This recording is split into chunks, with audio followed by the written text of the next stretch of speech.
Welcome to Juliette's Kitchen. I'm here with my friend Abby and her new allotment, which is really exciting. It's beautiful. It's a beautiful sunny May day and this allotment's got apples. It's incredible. So we're going to look at some of the permaculture things that we could do here on this allotment. How do you feel about having an allotment? I'm so excited and I feel blessed. £4 a year, you can't knock it, can you? £4 a year. And this much space, and Abby's so fortunate to have a shed and she's got watering things, so she can really be self-sufficient here with the rainwater collection.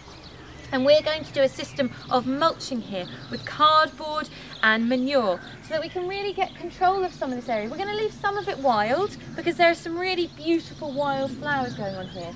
Now, some of the key principles of permaculture are observation. So we're going to walk around and actually observe what's happening in this moment on this beautiful piece of land and see what's of value, because there are lots of, just glancing over, there's some medicinal plants we can see, there's some brilliant natural fertilisers. So we need to see what's going on before we start turning it all over. Absolutely. Second key to permaculture is to then make a plan and figure out what we want to do and how we're going to then initiate that. So I think we've got a good project to go. I do. Looking forward to it.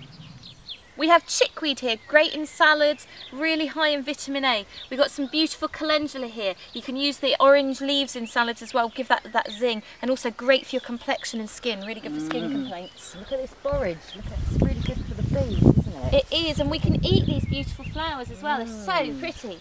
So this bit we'll probably leave, won't we? This plot here. You've got a little apple tree here, great for the wildlife. Lovely foxgloves which the bees will love as well. They're obviously not edible. So when we're growing something with permaculture, one of the things we think about, isn't it, is places for the insects, places for the animals as well. So I think maybe this plot down here, this I think we've got some. We've got some lovely things. We've got some comfrey which we can use for fertiliser. We've got some lovely forget-me-nots and things in here. We've got some strawberries in here. Strawberries and some raspberries. But I think this one here is possibly where we could start off with our mulching. Definitely. So we've got some sow thistles here. These aren't a gardener's friend at all. The saying is 1 year's seeds, 7 years weeds. So the first job we want to do, because we're going to be working on this plot, is to get rid of these. We're going to put them in this bucket because we don't want to mix them in with our other garden waste because they'll just fester. And then once they're in that bucket, what are we going to do with them, Abs? These thistles? We're going to drown them. Drown them in water, Oh no! We're going to drown them, you know. We don't want them. They say a weed is a plant in the wrong place. And you know, Baby says that, doesn't he? And I think there is probably like a right place for these, but we're just going to get rid of the worst of these first, aren't we? Yeah. So as you can see, there's a lot of weeds and things going on here, but we're going to employ the no-dig system. Instead of digging this over, we're going to lay it over with cardboard. I've heard that when you dig it over, it actually damages the soil as well, doesn't it? That's right, and there's so much going on in this soil, so many organisms, and we want to leave them intact, and they'll be really happy surviving in their own microclimate underneath the cardboard. So we're going to lay some cardboard on now, so I'll leave that to you girls. What we're going to do then. Okay. And cardboard, of course, is just, I mean, it's available everywhere, isn't it?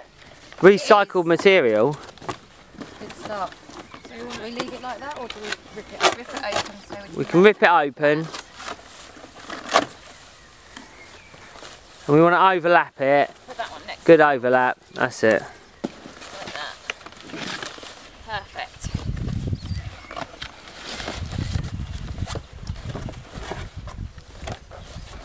Cardboard's down. Now we gotta wet it. There's a hole in your bucket, so let's get wetting.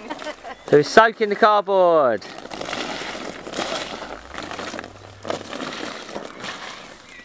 Like a slide. Yeah.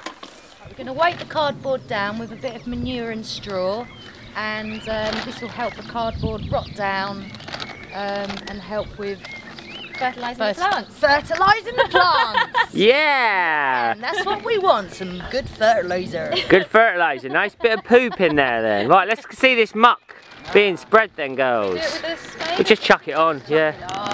Chuck it on. Look at that lovely straw in there. We go. Our first pile. So we're going to spread that out. See, that's just one bag, look. We've got quite a bit to do. We want a good coverage. You need a few. Sort of 2, 3 or 4 inches on each bit. Lovely. Good bit of muck spreading. So we've cut a hole in the cardboard and we've dug a nice space for us to plant our courgette. But before we do, Abby, you're going to put some of that lovely stuff in. Some of this lovely. We've got some lovely leaf mould here, leaf compost. I mean, I must say the soil here is quite good. It's obviously been an allotment for a lot of years, but That looks great. And we're going to plant this inside. Yeah, we're going to put this lovely courgette in. Courgettes like a really rich soil. They like a lot of muck. so let's fill. Yeah, chuck a load in there.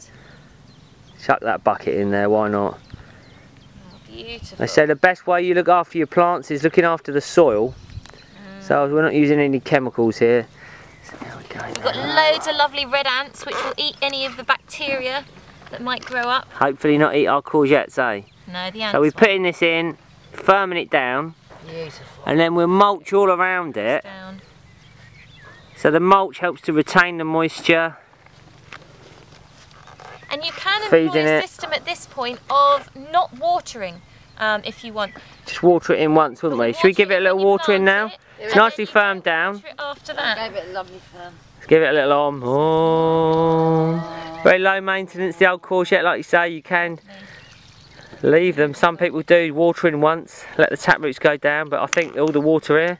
Well done, girls. And now the allotment started. How do you feel, Abs? I feel so excited and thanks for helping me. No worries. Well, we look forward to coming back And eating some of the courgettes. Yes, and seeing the progress Yay. at Abby's allotment. Take care. Thanks for coming. Thanks, bye.